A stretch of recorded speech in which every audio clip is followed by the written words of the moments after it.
Dear students, आज हम पढ़ेंगे प्लेसेंटेशन इन मैमल्स। स्तनियों में अपरान्यास। प्लेसेंटा मात्रक और भ्रूणीय ऊतकों के संयोजन से बनता है और इसके बनने की प्रक्रिया को प्लेसेंटेशन या अपरान्यास कहते हैं। यह विविपेरस जंतुओं में या जरायुज जंतुओं में पाया जाता है क्योंकि उनके अंडे माइक्रोलेसिथल या अल्पपीत की अंडे होते हैं। इसलिए परिवर्तित हो रहे भ्रूण को पोषण प्रदान करने का कार्य प्लेसेंटा के द्वारा किया जाता है। प्लेसेंटा ग्रीक भाषा का शब्द है जिसका मतलब होता है फ्लैट केक या चपटा केक।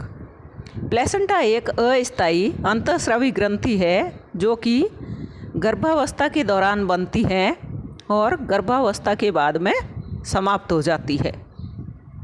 यह डबल ट्रांसपोर्टेशन करने वाला स्पंजी ऊतक होता है जो कि आंशिक रूप से भ्रूणीय और आंशिक रूप से मात्रक ऊतकों के संयोजन से बनता है।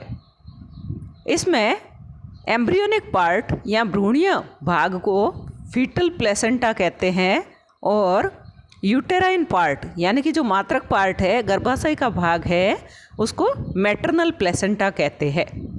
Development of placenta. अपरा का परिवर्धन। आरोपण के पश्चात एम्ब्रियो का जब आरोपण होता है, भ्रूण का जब आरोपण होता है तो यूटेरस की एंडोमेट्रियम को डेसिडुआ कहते हैं और जब ब्लेस्टुला या कोरक यूटेरस में पहुंचता है तब यूटेरस की एंडोमेट्रियम सेक्रेटरी फेज में होती है या स्रावी प्रावस्था में होती है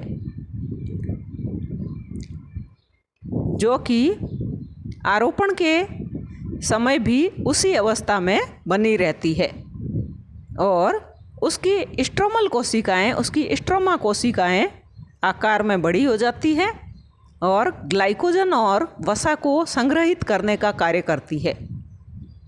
स्ट्रोमल कोशिकाओं में यह परिवर्तन डेसिडुअल रिएक्शन कहलाता है, डेसिडुआ क्रिया कहलाता है।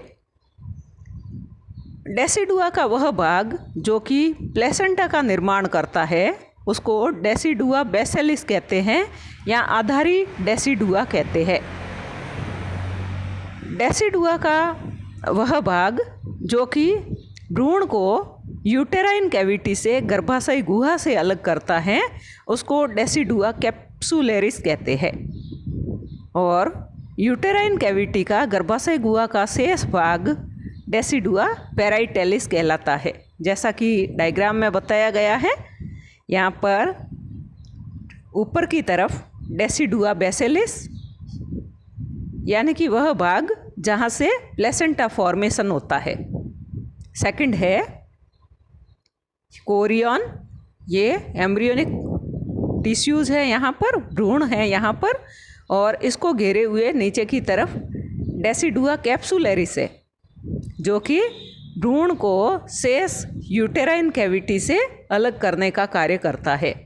नीचे की तरफ इसमें यूटेराइन कैविटी दिखाई गई है और बाहर की तरफ डेसिडुआ पेराइटेलिस या यूटेराइन कैविटी का वह भाग जो कि एम्ब्रियो को यूटेराइन कैविटी से अलग करता है और शेष बचा हुआ भाग डेसिडुआ पेराइटेलिस कहलाता है।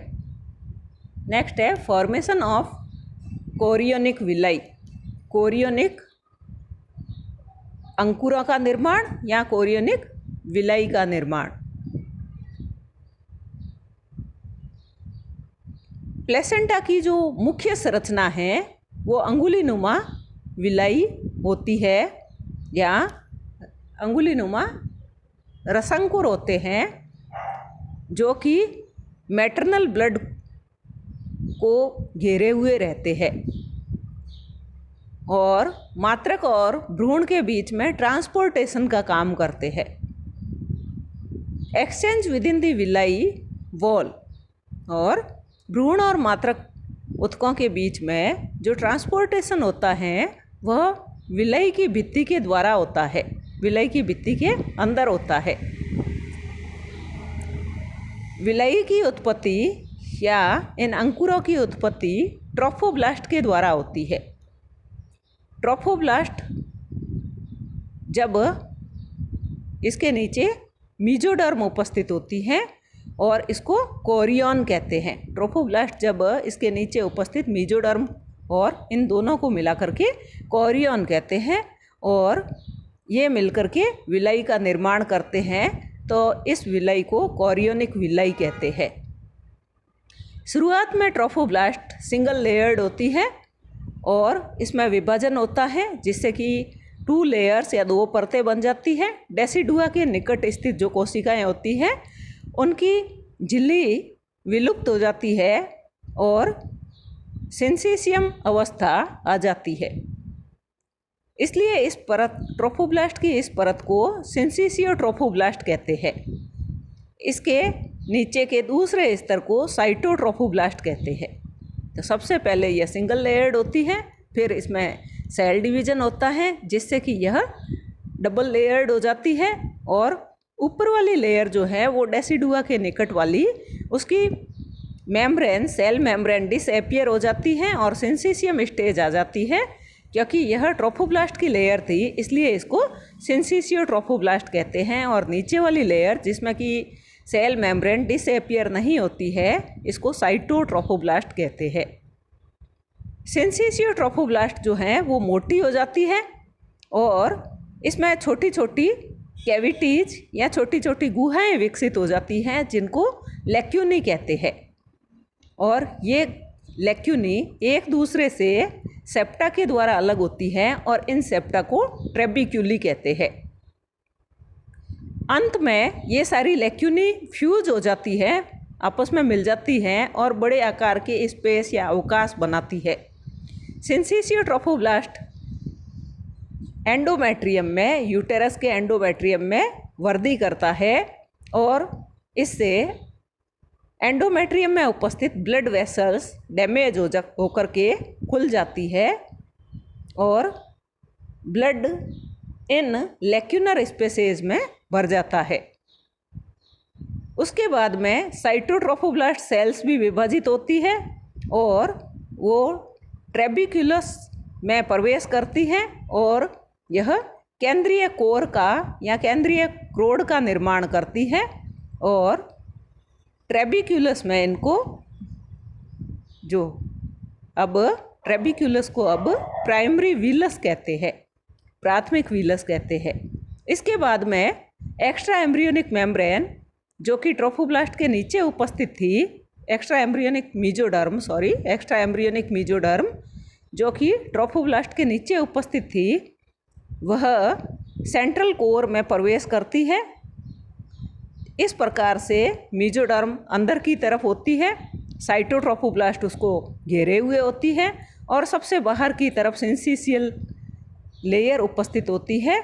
इस प्रकार के वीलस को सेकेंडरी वीलस कहते हैं। तो प्राइमरी वीलस में मीजोडर्म एब्सेंट होती है, एक्स्ट्रा एम्ब्रियोनिक मीजोडर्म एब्सेंट होती है, जबकि सेकेंडरी वीलस में एक्स्ट्रा एम्ब्रियोनिक मीजोडर्म इसके सेंट्रल कोर में प्रवेश कर जाती है।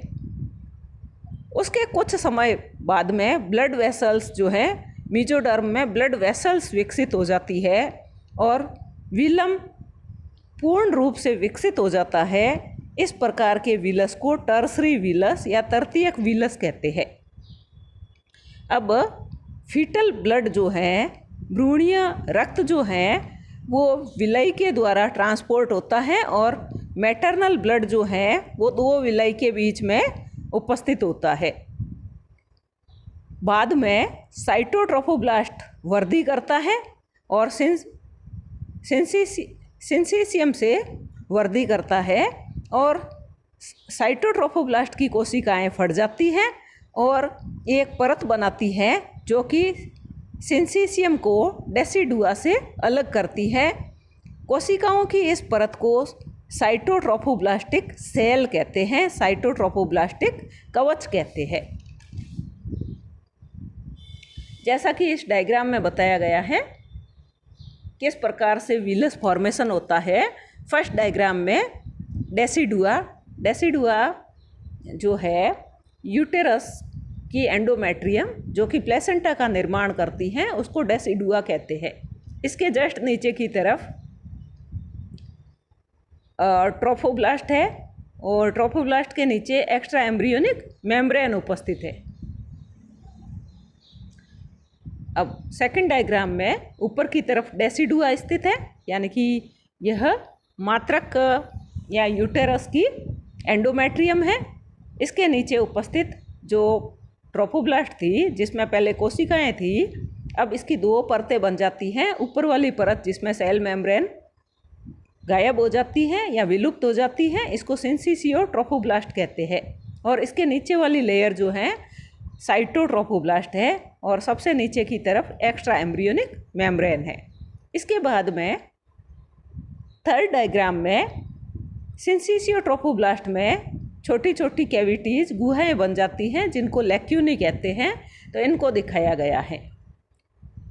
नीचे उपस्थित डायग्राम में फर्स्ट डायग्राम में ऊपर की तरफ एंडोमेट्रियम दिखाई गई है, बीच में सिंसिसियो ट्रोफोब्लास्ट और इसके अंदर की तरफ साइटोट्रोफोब्लास्ट उपस्थित है, जबकि एक्स्ट्रा एम्ब्रियोनिक मेम्ब्रेन्स जो है अभी सेंट्रल कोर में प्रवेश नहीं करती है। तो इस प्रकार के विलस को प्राइमरी विलस कहते हैं। बी डायग्राम में यहाँ पर एक्स्ट्रा एम्ब्रियोनिक मेम्ब्रेन जो है ये सेंट्रल कोर में प्रवेश कर जाती है।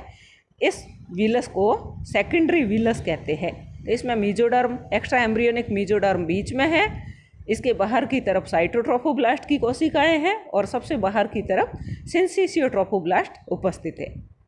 इसके बाद में सी डायग्राम में यहाँ पर सेंट्रल कोर में उपस्थित एक्स्ट्रा एम्ब्रियोनिक मीजोडर्म में ब्लड वेसल्स डेवलप हो जाती हैं। इस प्रकार के विलस को टर्सरी विलस कहते हैं।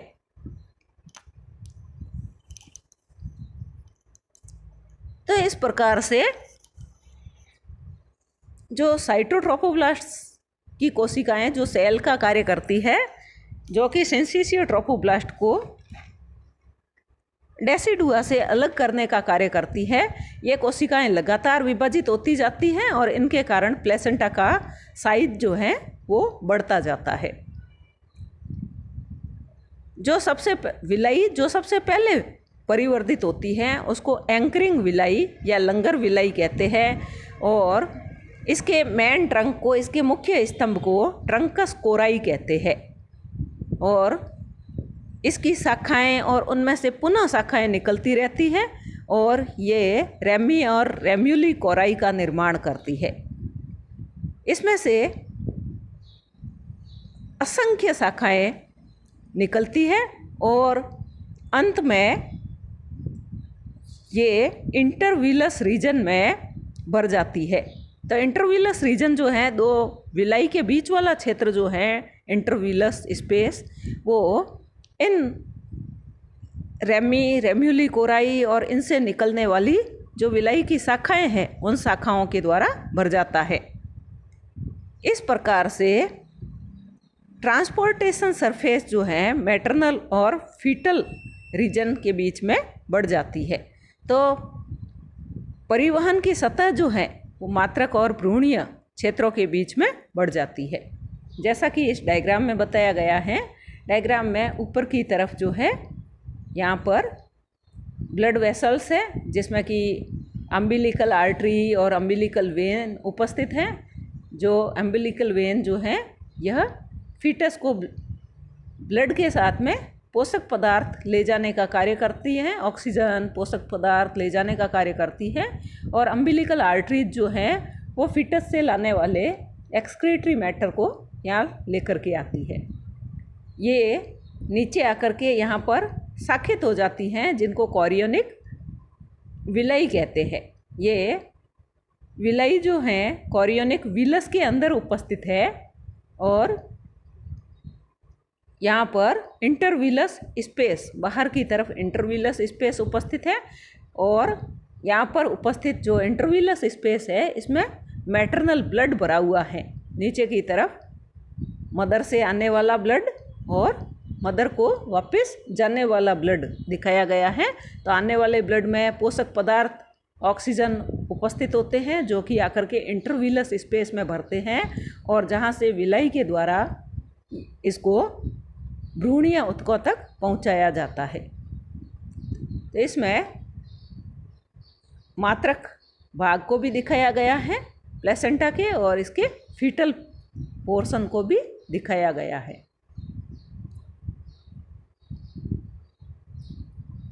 Simplest type of placenta have 6 layers. जो सबसे सरलतम प्रकार का प्लेसेंटा होता है उसमें 6 परतें होती है, जिसमें से 3 परतें मैटरनल पार्ट की होती है और 3 ही परतें फीटल पार्ट की होती है। 3 मात्रक भाग की होती हैं और 3 ही भ्रूणीय भाग की होती है।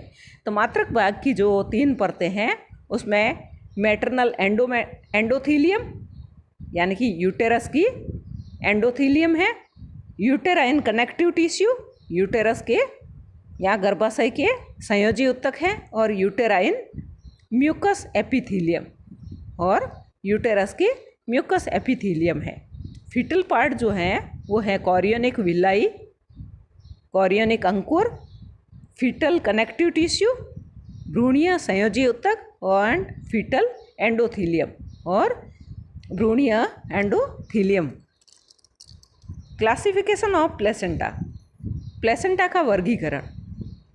प्लेसेंटा का वर्गीकरण इसके मूलभूत लक्षणों के आधार पर किया जाता है और मूलभूत लक्षणों के आधार पर प्लेसेंटा का वर्गीकरण 5 प्रकार से किया जा सकता है।